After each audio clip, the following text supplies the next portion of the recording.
Guys तो हम लोग को द्वारका जाने के लिए मिल गया है बस। हम लोग जा रहे हैं अपने छोटे छोटे दोस्त लोग। ये भावेश भाई हमारे, ये अजय भाई, ये दूसरे भी अजय भाई है, छोटे अजय भाई, और ये हमारा कांचा भाई, चीना भाई। ठीक है गाइस, तो हम मिलते हैं द्वारका जाके मंदिर में।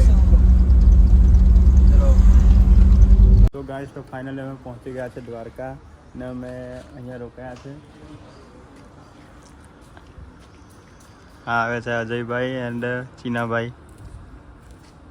આ ઘરે અમે રોકાયેલા છે. હવે અમે જઈ રહ્યા છે દ્વારકાધીશ મંદિરે.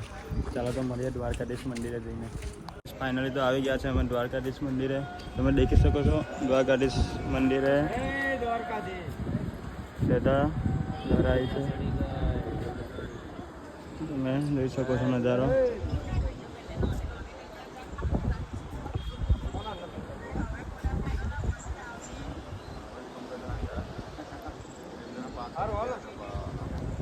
ચાલો મળીએ નેક્સ્ટ બ્લોગની અંદર.